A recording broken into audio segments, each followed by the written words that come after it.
and watch as I sow the seeds of discord.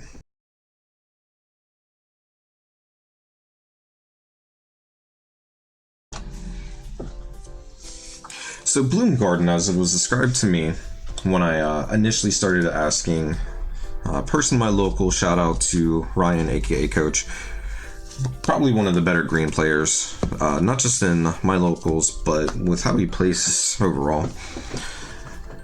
Anyways, as he described it to me as a primarily purple player, the deck plays kind of like a purple one, with how much memory you gain, the different combo strings, lines, and everything that you can do. It's just all a cohesive thing of you spin your wheels, you spin your parts, but eventually you get there. And it's honestly, after playing it, a lot of fun. I recommend, if you want to play something that's got a lot of moving parts, things to pay attention to, then definitely check out a garden deck. It's fairly budget as well. Alright, so to kick things off, the egg of choice that we're playing is a full set of the EX4 Cocomon to just have on your turn once per turn. When an effect spins one of your Digimon, draw a card. It comes up essentially every turn, so it is definitely the best egg to have. Another good one is if you want to run 5 to also play the hamburger. I'm blanking on its name so bad right now, but it will give you an extra bit of DP that can help get through some checks. Now, going into the level 4s, we are playing 2 of the Floodgate Belphemon from BT9.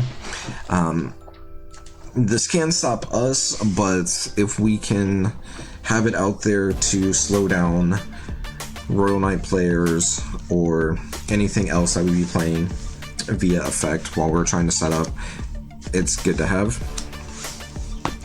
After that is 3 of the EX3 Belphemon that just has your turn. When an effect suspends this Digimon, suspend one of your opponents.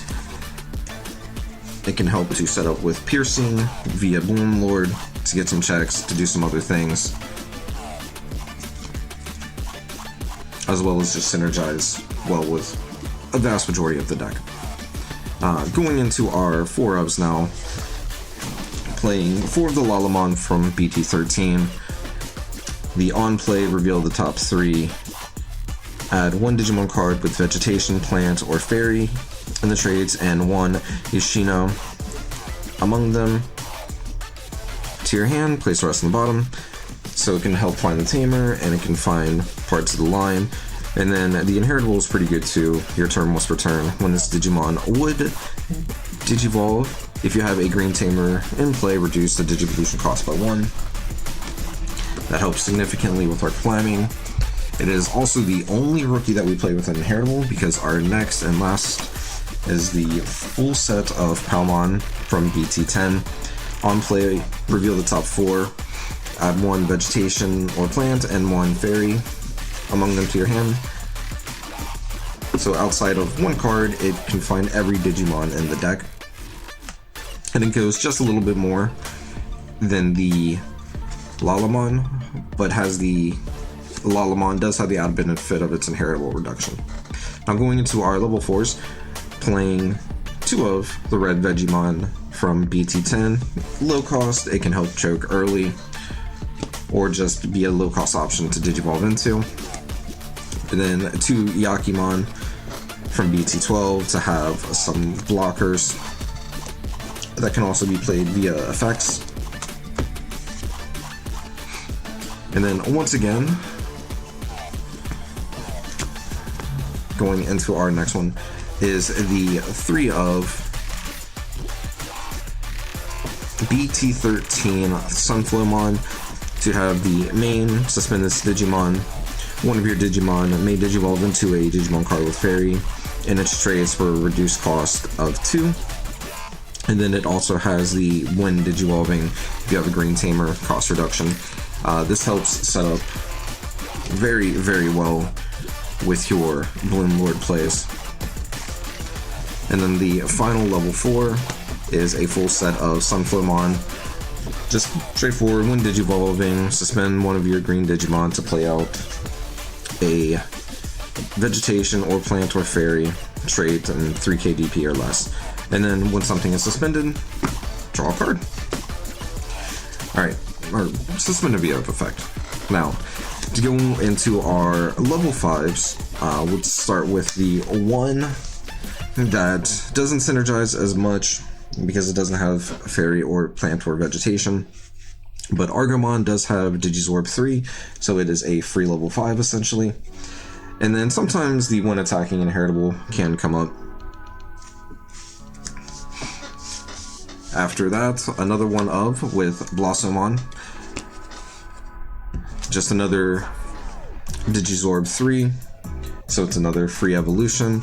They're at 1, so we can only play them at 1. Speaking of Digizorb, let's go into our next, which is the 3 of Cherrymon with Digizorb 2, so not a free, but it is only for a cost of 1. And then opponent's turn, once per turn, you can redirect to a suspended Digimon. It helps with your defensive plays, as you can redirect it with something smaller, or if you just feel like it's a safe trade-off, or something bigger that can take the opposing Sminger out. And then the last of the level 5s is the 4 of Agitarmon. For its main, once per turn, by suspending one of your green Digimon, you may play one Digimon card with vegetation, plants, or fairy, and 3k DP or less from your hand without paying its cost. And then the inheritable, your turn, once per turn, when an effect suspends one of your Digimon and gain a memory. All of this is good. This is the one that you really want to go into. Go into your Agitar, suspend itself, play out something, keep comboing off, keep climbing and doing strings. And then the inheritable will trigger with your Bloomlord. But going into our level 6s now, 3 copies of Hydrussy from EX3. For its when Digivolving, you may suspend one of your opponent's Digimon. And then all turns, once per turn, when an opponent's Digimon becomes suspended, for each of your other suspended Digimon with vegetation, plant, or fairy in its traits, you have in play gain 1 memory. And then end of your turn, once per turn, if you have 2 or more suspended Digimon with vegetation, plant, or fairy in their traits, bottom deck one of your opponent's Digimon that's suspended. This is a great defensive card, which is why we only play it at 3. It's not the main boss, but it synergizes well with the main boss. It synergizes well with the rest of the deck. It gives you a defensive option that can help end your opponent's turn if you have enough out. And then speaking of our boss, we are playing the full set of Bloomlord from BT10. So, when Digivolving, you may suspend one of your Digimon and then gain 1 memory for each suspended Digimon with vegetation, plant, or fairy you have in play. If you gain 2 or more memory by this effect, then you unsuspend and it gains piercing for the turn. That helps pair well with the Pomu. If you Pomu something to suspend, you swing over something smaller, pierce into it, and start getting your checks, because for every 2 of your suspended Digimon in play, gain 2000 DP and security attack +1. So if you have enough outs, you can clear a stack. But it's also okay to, not overextend, maybe go into like 2 stacks, have 1 suspended over here, level 5, you go into your Bloom, check some, everything else. Now going into our level 7s, of course we are playing Quartzmon. The fact that it can Digivolve onto our level 6s, it can help lock down a game state. And with how many things we put out, if there's not a board wipe, it itself could potentially be a game ender. So, when Digivolving, suspend all of your opponent's Digimon, all other Digimon, and Tamers. Then for every 2 suspended, gain a memory back, so you can pass over, you can pass back, gain a whole lot of memory. And then when attacking, you trash a card for every 5 suspended Digimon and Tamers from your opponent's security stack. So that can be a game ender in and of itself, or just help stall out. And then our final level 7 is Defx. It's good against the opposing garden decks, it's good against tamer decks, it's good against so many decks still. You may not be able to digivolve into it, but being able to play a free Death X to disrupt the board state is still a very, very strong thing. Now, going into the Tamers, we play 2 of the Memory Setter, Yoshino, from BT13. She's a Memory Setter, and then when you would evolve into a Vegetation Plant or Fairy, you can suspend her to gain a memory. So it synergizes with that memory gain, as well as what the deck wants to do. And then for our options, we are playing the 1 Hidden Potential Discovered. It's a very strong option when you see it. Suspend, get to evolve for free, can do a whole lot with that. And then a full set of green memory boost because we need to dig, we need memory. We need to find pieces because of how reliant it is. And this helps so much with that. I'm not sure currently whether I would keep the green memory boost or go for the training when it comes out with BT14. Most likely would go for the training since it does have 1 cost lower and helps with the cost reduction. So combined with some other ones, it's no different realistically than the training or the memory boost, but it does help. Now, onto the shuffle. Alright, and to start things off with this test shuffle, let's do a roll. So that is an 8 for Garden, and 19 for whatever opponent would be playing. So this would be a going second hand. Let's get all shuffled up real quick.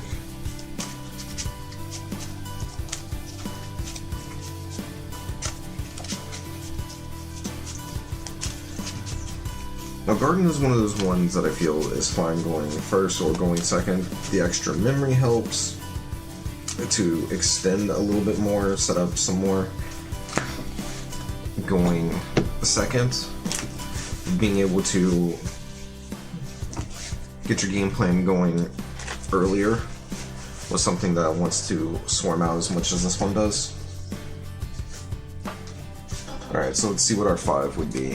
1, 2, 3, 4, 5. You know, it's not that bad. Got the Agitar, got the Bloom, got a Palmon to search, and a Pomu if we need to, if we're playing against like Royal Knights or something like that.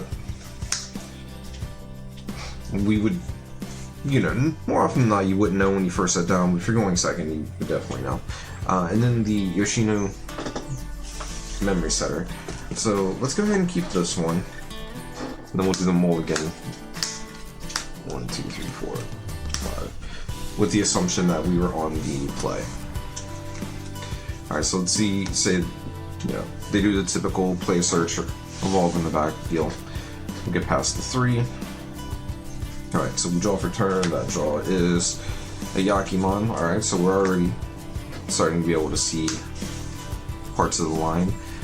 From here, though, I think instead of setting up early, like trying to drop some guys out and do some things, draw an Argomon, I would actually go ahead and Memory Choke with Yoshino. Opponent, you know, working with 1 memory, let's say that they just swing their guy in, you know, Bloomlord from that searcher, and then they evolve. We get set to 3, draw a card, Agitar. At this point, we can promote up.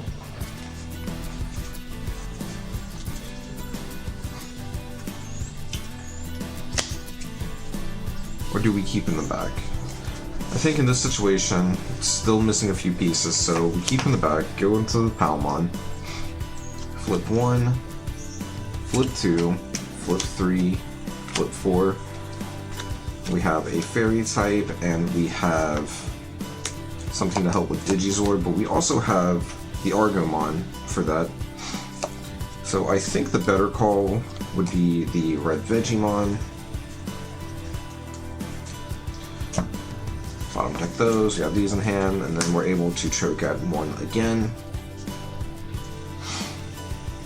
Well, 1 this way, I should say. Let's say the opponent does some, just some building and everything. We get set to 3. And from here, green memory boost, we might be able to do some stuff.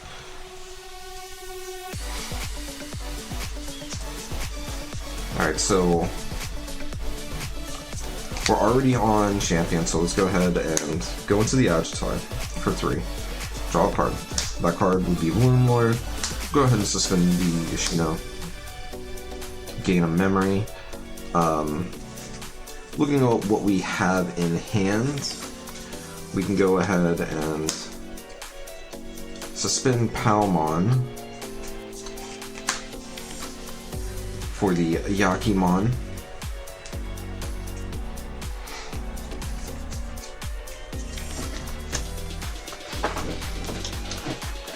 And that was actually where it gets kind of complicated, because if I had taken that Cherrymon, I would be in a much better position with this being... Oh wait, I'm forgetting my Pokemon effect. Pokemon draw card, 8. It's actually not that bad. I think we can take a safe turn to leave this guy up as a blocker.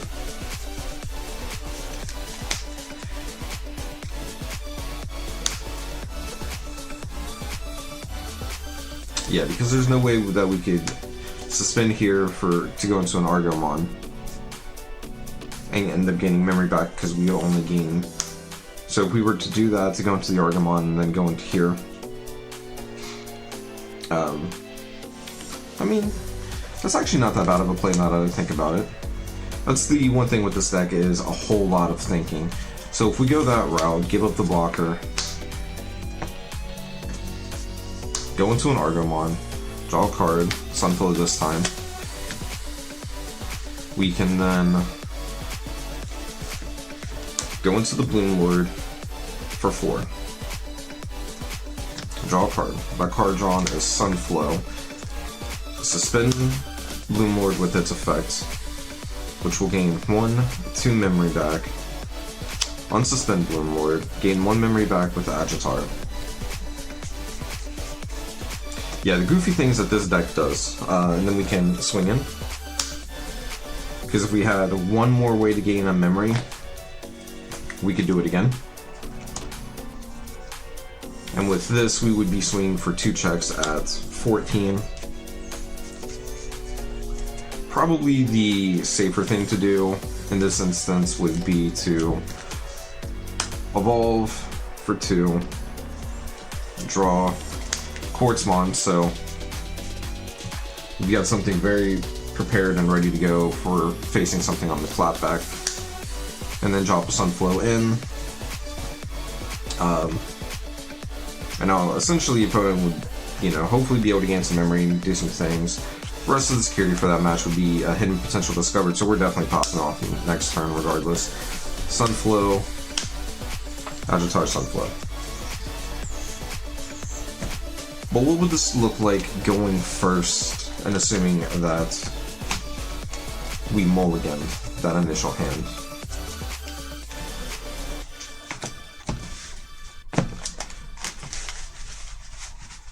Always gotta get that good shuffle. Preferably without seeing what the bottom card of your deck is.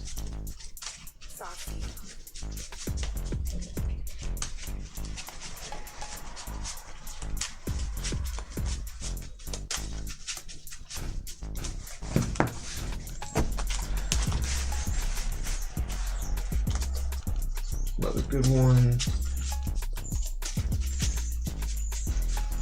Present to opponent for cut.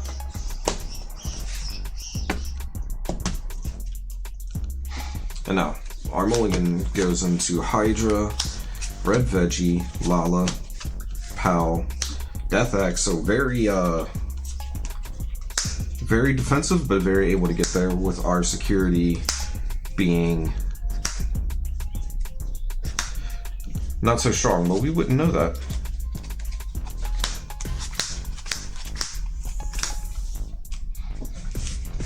Alright, and so since we are the ones on the play this time, we hatch our Pokemon,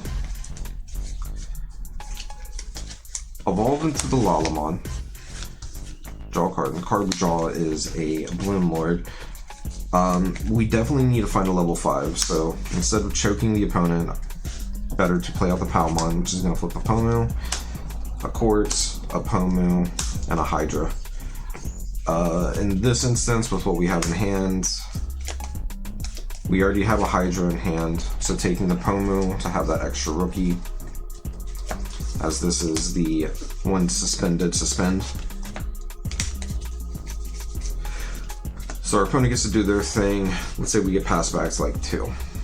Draw a card. We get a Bloomlords. So, gonna play out that Bloomlords to choke. Reveal 1, reveal 2, reveal 3. Actually get both hits. That's pretty cool. So we get the Yoshino, we get the Agitar. Our opponent is at 1. Let's say that they just check 1, do something, pass us over to 2. This is a whole lot of maybes and everything else that we're going off of, assuming that our opponent does not have something that's just wrecking our day, board state wise. So with what we have in hand, and with what we have on the back, we can probably be a safe play to just play the Yoshino. Opponent gets to do their thing. Let's say that they take all 3 of these, and they still haven't done anything that kills our board, which, all hypotheticals, we get passed back over to 3. That is our card for turn. And with that, we promote out, and we start doing our thing. So, we Digivolve into the Sunflow for 2. Draw. Hit a Bloomlords. A Sunflow. Then, when Digivolving, we have a lot of different ways we can go. So, playing out a Pomumon is one option. Playing out a Bloomlords to dig is also an option. With what we have in hand, though, we can play out the Pomumon to set up for a future play. We'll go ahead and spin the Yoshino now to gain the memory, and then draw a card off the Coco, which is going to hit another Yoshino. Since we already have a singular cost reduction via Bloomlords, we can now safely go into Agitar for 0. It's going to draw us a card, which is going to be a Belphemon.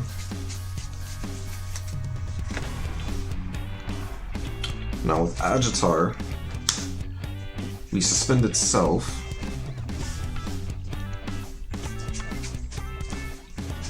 We haven't hit anything like super combo going. We've got a lot of digging pieces, which is cool.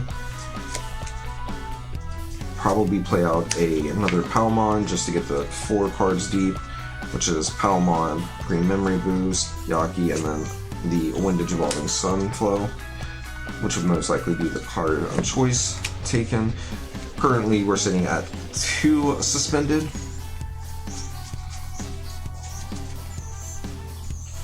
So then what we do now is we Digivolve for 4 into, or no, for 3 because of cost reduction. Or no, we already used that, so yeah, we would go into the full 4. Draw a card, which is a Pomu. We suspend over here to suspend something of our opponent's. You know, maybe we want to take out something small. That's going to gain us 1, 2, 3 memory back. Agitar will trigger to gain a memory back so that we get to continue turn. We then unsuspend. And if we had something with Digizorb in hand, the Red Veggie would have definitely been the one to play out. So this is where we can do a risky play. We can try and risk 1k on a Bloomlords to get an extra check over here. Is that the smart play? Most likely not. So the smarter play would just be to swing into something at 14 with 2 checks, assuming we survive. We know that we've got a pretty decent hand, but at this point, it took us this long to set up. It's so hard to say whether we would survive or not. But that is the deck. It is a lot of fun. It's got a lot of moving parts to it, but it's not as daunting as it feels like when you initially see it. That being said, as always, we are live on Twitch TV/Gentaxis. We have finally started the Digigauntlet, which is also getting uploaded onto our other channel, Gentaxis Games. If you liked the video, leave a like. If you didn't like the video, leave a dislike. Let me know where I can improve. Let me know what you liked about the deck, or just something in general. If you want to come hang out on Twitch, I appreciate that. Later.